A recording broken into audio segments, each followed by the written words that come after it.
Mesdames, Messieurs, depuis l'accession au pouvoir du nouveau régime sénégalais, une image soigneusement construite a été présentée au peuple, celle d'un palais uni, d'un leadership familial stable, d'un sommet de l'État soudé autour des mêmes valeurs. Mais comme souvent dans les hautes sphères du pouvoir, ce que l'on voit n'est qu'une façade. Car derrière les sourires officiels, derrière les photos protocolaires, derrière les gestes synchronisés devant les caméras, certains murmures racontent une toute autre histoire. Une histoire faite de tensions silencieuses, de rivalités symboliques, de luttes d'influence invisibles. Et depuis quelques jours, une rumeur fracassante a franchi les murs du palais pour envahir l'espace public sénégalais, puis africain. Une rumeur si choquante, si inattendue, qu'elle a immédiatement déclenché une tempête médiatique. Selon des indiscrétions circulant dans les milieux politiques et sur les réseaux sociaux, un incident protocolaire majeur aurait eu lieu lors d'une cérémonie officielle. Un moment de tension extrême entre les deux figures féminines les plus puissantes du pays. Absa Faye, Marie Khone Faye. Deux statuts, deux influences, deux symboles. Et au cœur de cette rumeur, une altercation verbale très tendue qui aurait créé un malaise général parmi les invités présents. Aucun communiqué, aucune confirmation, mais un silence pesant du palais. Et vous le savez, en politique, le silence est parfois plus bruyant que les déclarations. Ce soir, nous allons décrypter cette affaire présumée qui secoue l'image du sommet de l'État. Entre fantasmes collectifs, guerre d'influence, bataille d'images et mécanique du buzz politique. Bienvenue dans les coulisses d'un scandale dont personne ne parle officiellement, mais que tout le monde murmure.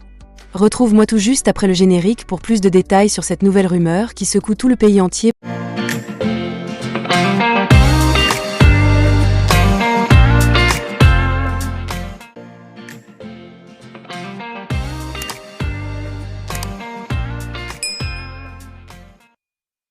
Pour comprendre l'ampleur de cette rumeur, il faut revenir au contexte très particulier du palais présidentiel sénégalais actuel.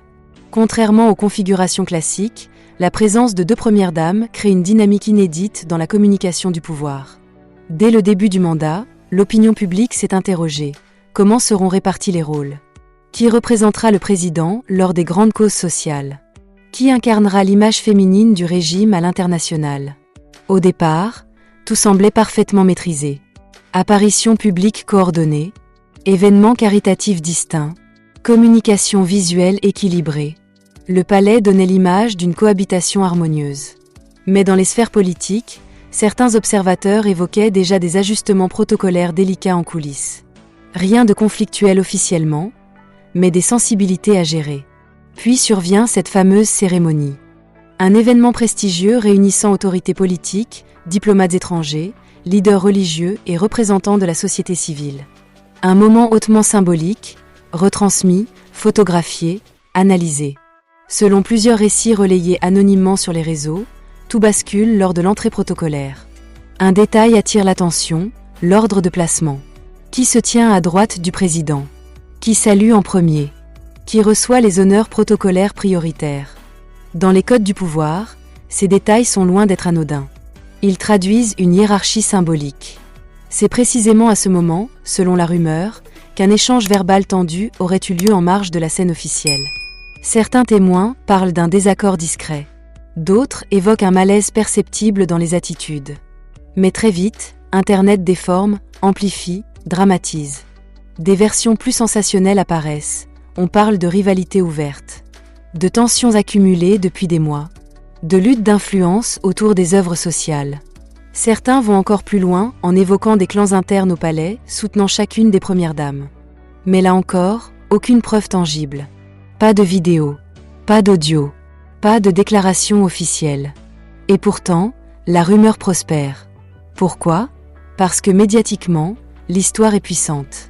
Deux femmes au sommet de l'État, deux figures populaires, deux styles différents. Le public projette automatiquement une narration de rivalité. Absa Faye est souvent décrite comme réservée, stratégique, influente dans l'ombre. Marie Khone Faye, elle, bénéficie d'une image plus accessible, plus chaleureuse, plus proche des populations.